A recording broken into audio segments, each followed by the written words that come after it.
સવારે સ્વામી ત્યાં થાંભલાને અઢેલીને પૂજા કરતા હતા. ત્યાં દર્શન કરવા માટે હું ગયો અને ત્યારે સ્વામી સામેથી મને કહ્યું, મને કે ગઈકાલે તારી ઈચ્છા અધૂરી રહી છે ને કે આ પ્રમાણે પૂરણપોળી જમાડવી હતી, પણ એ ભૂલી જવાનું.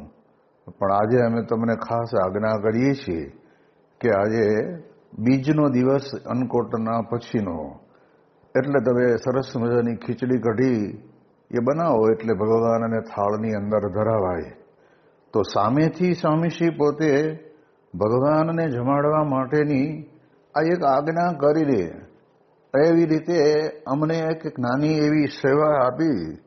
તો અત્યારે આપણને યાદ આવે કે સ્વામીશ્રી પોતે કેટલું બધું જબરજસ્ત આ પ્રમાણે ભગવાનની વિશેની ભક્તિની અંદર રત રહેતા હોય છે. જ્યારે એક પ્રસંગની અંદર વાત આપણે કરીએ તો આપણને ખ્યાલ આવે કે ભગવાનને કંઈ પણ ધરાવવાનું હોય ને તો સ્વામીશ્રીની ચકોર નજર તો તરત જ પામી જાય. એટલે જો ગરમ ગરમ શીરો બનાવ્યો હોય તો એ થાળી લઈ અને સ્વામી બાપા પોતે ઠાકોરજીને આપણે ધરાવવા માટે લઈ જઈએ તો સ્વામી તરત જ ત્યાં આગળ એ સેવકનું ધ્યાન દોરે કે જો આ ગરમ હોય એટલે ભગવાનને જમવામાં તકલીફ પડે, એટલે થોડોક જેટલો શીરો હોય એમાંથી થોડોક સાઈડમાં કરી અને થોડોક પોળો કરી નાખે અને પછી એ માપનો થઈ જાય એટલે ઠાકોરજીને ધરાવવાનો. એક નાની નાની બાબતની અંદર પણ પ્રમુખ સ્વામી મહારાજ પોતે કોઈ દિવસ ક્યારેય ચલાવી લેતા નહીં. ભગવાનને માટે તો એવી એમની અંતરની અંદર ભક્તિ હતી કે ભલભલાને પોતાના અંતરની અંદર સહેજે સહેજે કબૂલ કરવું પડે કે આવડી મોટી સંસ્થાનો વહીવટ વ્યવહાર, વિકાસના કામો અને સંતો, શાસ્ત્રો, મંદિરો આ બધું બનાવવાનું ચાલે અને એની અંદર પણ ભગવાનને ભૂલતા નહીં અને ભગવાનને યાદ કરીને ધરાવ્યા વિના ક્યારે પણ પોતે લેતા પણ નહીં. આ પ્રમાણે સારંગપુરની અંદર જ્યારે ટ્રસ્ટ બોર્ડની મિટિંગ ચાલતી હતી અને ત્યારે સ્વામીએ દેવચરણ સ્વામીને અમને બધાને કહી દીધેલું કે પહેલાં થોડો ટાઈમ થાય એટલે પાણી આપી જવાનું બધાને, પછી વળી થોડો ટાઈમ જાય એટલે એ વખતે કહેવાય છે કે લીંબુનું શરબત કે કેરીનું શરબત હોય એ આપી જવું. એવી રીતે સ્વામી ભલામણ કરેલી. તો અમને તો એમ કે ભાઈ હરિભક્તોની સેવા સરભરા આપણે કરીએ એમાં બાપા રાજી થાય છે. એક એવા વિચાર અને ટૂંકો વિચાર કહેવાય કે એના કારણે કરીને એટલું જ અમે કર્યું. પરંતુ બબે અઢી 3 કલાકથી સ્વામીશ્રી ત્યાં આગળ મિટિંગમાં બેઠેલા એમને અમે કોઈએ પાણી પાવાનું પણ યાદ આવ્યું નહીં. અને તે વખતે દેવચરણ સ્વામી કે આપણે બાપાને તો પૂછ્યું જ નહીં અને પાણીનું પણ કહ્યું નહીં.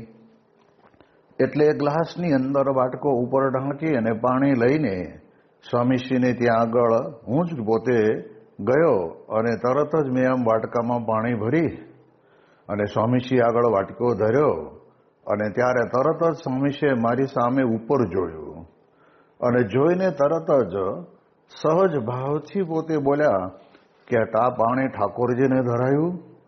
હવે ત્યારે મેં તો કંઈ ધરાયું નહોતું. મને તો દેવચરણ સ્વામીએ કીધું કે તમે આ પાયા આવો એટલે હું પાવા ગયો તો અને તરત સ્વામી સમજી ગયા કે સ્વામી કે પાછો લઈ જા. એટલે વળી પાછું મેં એ વાટકાની અંદર જે પાણી હતું એ ગ્લાસમાં નાખ્યું અને લઈને જતો હતો અને ત્યારે સ્વામીએ કહ્યું કે બે પાણી એટલે ગ્લાસનું પાણી ઢોળી નાખી, ગ્લાસને વાટકાને ઉટકી નાખી અને ઠાકોરજીને ધરાવીને પછી લાવો. હવે પાણી જેવી બાબતની અંદર પણ પ્રમુખ સ્વામી મહારાજ પોતે આવડી મોટી સંસ્થાના પ્રમુખ હોવા છતાં અને કલાકો સુધી શતાબ્દી મહોત્સવના સમયની મિટિંગ ચાલતી હોતી એમાં પણ ભગવાનને એ ક્યારેય ભૂલ્યા નથી. એટલે આપણે ખરેખર હકીકતની અંદર જો આપણા જીવનમાં ભગવાનની ભક્તિ આપણે એ વૃદ્ધિને પમાડવી હોય તો મોટા પુરુષનો જેમ જેમ ગુણ ગ્રહણ કરતા જઈએ તેમ તેમ આપણામાં વૃદ્ધિ વિશેષ કરીને આપણને થતી જાય. તેઓ જે ગાતા હતા તે જ સ્વામીશ્રીમાં જોતા હતા. તેથી તેઓના સ્વરમાં બુલંદી ભળી.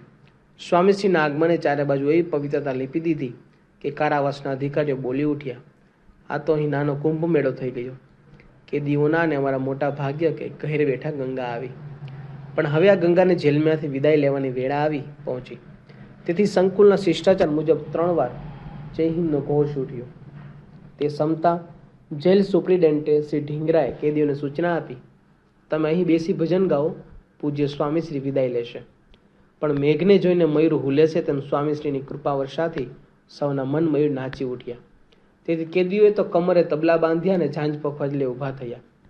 સ્વામીશ્રીને છેક મુખ્ય દરવાજા સુધી વડાવવા જવાના તેઓના ઓરતા જાગી ગયા. તેઓનો ઉમંગ જોઈ જેલના અધિકારીઓને નમતું જોખવું પડ્યું. સ્વામીશ્રીની આગળ રાસ લેતા કેદીઓએ કીર્તન ઉપાડ્યું, આશા ભરેલા અમે આવ્યા ને મારા વાલે રમાડ્યા રાસ રે. આ કીર્તન પૂરું થયું ત્યાં જ બીજા કીર્તનની તાન છેડાઈ, શેરી વડાવી સજ્જ કરો ઘેર આવો રે. આમ સૌ ગાતા જાય ને ઠેક ભરતા જાય. લયબદ્ધ કીર્તન, સુરબદ્ધ ગાયન અને તાલબદ્ધ વાદનની જબરી ત્રિવેણી જામી ગઈ. સૌને લાગ્યું કાયાને કેદ કરી શકાય, પણ કડા અને કંઠને કોઈ કેદી બનાવી શકતું નથી. જેલના સુરક્ષા સંત્રીઓ પણ કેદીઓના તાલે તાલ મેળવતા ચાલતા હતા. અંતે તોતિંગ લોખંડ દરવાજો આવી ગયો, પણ કેદીઓના હૈયે ચડેલી ભાવની ભરતીને તે ખાડી ન શક્યો. તે ચોકમાં કેદી ભાઈઓ એક કૃતાર્થ ભાવે છેલ્લું ભજન લલકાર્યું, આવ્યા છે ગોકુળ તારવા છબીલો લાલ, આવ્યા છે ગોકુળ તારવા. પોતાને તારવા આવેલા સ્વામીશ્રીના ચરણોમાં આ છેલ્લી અંજલિ બંદીવાને અર્પણ કરી. દુનિયાને જોવા જેવું દ્રશ્ય કેદખાનની 4 દિવાલો વચ્ચે સર્જાઈ રહ્યું. સ્વામીશ્રીએ સૌની ભાવભીની વિદાય લેતા કહ્યું, તમારા બધાના વર્તન સારા છે. અમે મહારાજને પ્રાર્થના કરીએ છીએ કે તમને વહેલા છોડી દે. આશીર્વાદ આપીને સ્વામીશ્રી નીકળ્યા અને જેલનો લોખંડી દરવાજો ભીડાયો. પણ સૌ કેદીઓ મુક્ત કંઠે ગાઈ રહેલા, ઉઘડ્યા મારા અંતરના દ્વાર, હું થયો ભજભો જળથી પાર, જીવન ચડાણું રે લવાલાની વાતમાં. અહીંથી સ્વામીશ્રીને અધિકારીઓ પોતાની કચેરીએ પધરાવ્યા. ત્યાંથી કેદીઓની હુન્નર શાળામાં પગલાં કરાવવામાં આવ્યા. અત્રે કેદીઓએ બનાવેલા રમકડા વગેરે વિવિધ ચીજો મૂકવામાં આવેલી. ત્યાં ઉભેલા એક કેદીને કંઠી ધારણ કરવાની ઈચ્છા થતાં સ્વામીશ્રીએ તેને વર્તમાન ધરાવી ભાવબંધનની જેલમાંથી મુક્ત કર્યો. આમ કારાવાસને પણ કલ્યાણ કેન્દ્ર બનાવી સ્વામીશ્રીએ વિદાય લીધી ત્યારે તેઓની કરુણાનું વધુ એક પ્રકરણ ઇતિહાસના કાળજે કોતરાઈ ગયું. સ્વામીશ્રીના વહાલ અને વર્તાવથી અનાદાન જેવા કંઈક નાદાનને સ્વધર્મ શ્રદ્ધા જાગૃત થતી અને તેઓ સ્વધર્મનિષ્ઠ બની રહેતા. પીરબેડથી વિદાય લઈને સ્વામીશ્રી તારીખ 16 ફેબ્રુઆરીની રાત્રે 8 વાગ્યે અલપ્પી પધાર્યા. અહીં બાળકૃષ્ણ લાલજીના મંદિરમાં જાહેર સભા બાદ રાત્રે 11:30 વાગે તેઓ દરિયા કિનારે આવેલા નીલકંઠેશ્વર મહાદેવના સ્થાનમાં ગયા અને આજની મહાશિવરાત્રિ નિમિત્તે શિવલિંગ પર જલાભિષેક તથા બિલ્લીપત્ર ચડાવીને શિરવાર્ચન કર્યું. આ દરિયાકાંઠો તારીખ 17 ફેબ્રુઆરીની સવારે સ્વામીશ્રીની પદ રેણુથી પુનઃ પાવન થયો. ગઈકાલે રાત્રે તેઓ અહીં આવેલા ત્યારે હરિકૃષ્ણ મહારાજ પોઢી ગયેલા. તેથી આજે તેઓને લઈને સ્વામીશ્રી પધાર્યા અને ઠાકોરજીને સમુદ્ર સ્નાન કરાવ્યું. પણ આજે દરિયાનો વિચાર કંઈક જુદો જ હતો. તેને તો સ્વામીશ્રીનું સુંદર વદન સોહામણું જોઈ પ્રેમ ઉભરાઈ આવતા તે અચાનક ઉછળ્યો અને સ્વામીશ્રીને અડધા ભીના કરતો ગયો. તેનો આ ઉમળકો સ્વીકારી સ્વામીશ્રી અલપ્પીથી સાંજે 4 વાગ્યે વિદાય લઈ ક્વેલોન થઈને વરકલામાં આવેલા જનાર્દન ભગવાનના દર્શને પધાર્યા. ત્યાંથી રાત્રે 9 વાગ્યે ત્રિવેન્દ્રમ આવી પહોંચ્યા. અહીં તારીખ 18 ફેબ્રુઆરીની સવારે તેઓ પ્રખ્યાત પદ્મનાભ મંદિરમાં દર્શન કરવા ગયા. આજે સુપ્રસિદ્ધ કોવાળમ દરિયા કિનારે ઠાકોરજીને સ્નાન કરાવી અહીંની મખમલી રેતી પર બેસી સંતો પાસે કીર્તન ગૌરાવ્યા. ત્યારબાદ ગૌડીય સંપ્રદાયના અભેદાનંદ આશ્રમમાં જાહેર સભા કરી ઉતારે પધાર્યા. અત્રે અલ્પાહાર પછી કથામૃત રેલાવતા તેઓએ કહ્યું, કુશળ કુંવરબાઈએ મહારાજને અણિશુદ્ધ ચોખા મોકલેલા, માટે તેવા અણિશુદ્ધ વર્તનવાળા થવું. મહારાજ પુરુષોત્તમ નારાયણ હતા, છતાં 500 પરમહંસોને કેવા તાવ્યા. તેલ કાઢી નાખ્યું. કેવળ રામજી રામજી કરીએ ન ચાલે, વર્તમાન પાડવાનો પુરુષાર્થ તો કરવો જ પડે. વેપારમાં કેવા સાવધાન થઈને કાર્ય કરીએ છીએ તેમાં પણ મંડવું. ધર્મ નિયમના પાલનમાં નાદારપણું, નમલાપણું સ્વામીશ્રીને ગમતું નહીં. તારીખ 19 ફેબ્રુઆરીની સવારે ત્રિવેન્દ્રમથી વિદાય લઈ સ્વામીશ્રી તિરુવતરમાં આદિકેશવના દર્શન કરીને બપોરે 12 વાગ્યે સુચિન્દ્રમ પહોંચ્યા. સત્યાંશુએ બ્રહ્મા વિષ્ણુ શિવને બાળક બનાવી દીધેલા તે આ સ્થળમાં સ્વામીશ્રી આવ્યા ત્યારે મંદિર દર્શન તો બંધ થઈ ગયેલા, પણ શ્રીજી મહારાજનું આ પ્રાસાદિક સ્થળ એટલે સ્વામીશ્રી પ્રદક્ષિણામાં પધરાવેલા દેવોના દર્શન કરીને સંતોષ માન્યો. અહીંથી તેઓ કન્યાકુમારીને વિવેકાનંદ રોક મેમોરિયલમાં પધાર્યા. ત્યાં સાગરના ત્રિવેણી સંગમમાં ઠાકોરજીને સ્નાન કરાવી સ્વયં પણ સંતો ભક્તો સાથે નાહ્યા. આ દર્શન કરી દક્ષિણ આફ્રિકાના ન્યૂ કેસલમાં રહેતા ગોકુલદાસ તો ઘેલા ઘેલા બની ગયા. પોતાના દીકરા સુનિલને લઈ તેઓ સ્વામીશ્રી પાસે દોડી આવ્યા. તે વખતે સ્વામીશ્રીએ પુત્રને પૂછ્યું, કંઠી છે? જવાબમાં તેણે તરત જ ગળામાં રહેલી કંઠી બતાવી. સ્વામીશ્રીએ કંઠી તેને સન 1975માં પહેરાવેલી. ત્યાર પછી વચ્ચેના 2 વર્ષના સમયગાળામાં તેઓએ હજારોને કંઠી ધારણ કરાવી હતી. છતાં તેઓને આ કિશોરને કંઠી પહેરાવેલી વિગત યાદ હતી. તે જોઈ સૌને થયું, જેને સ્વામીશ્રી પોતાના ખોળે લે છે તેને તેઓ કદી વિસરતા નથી.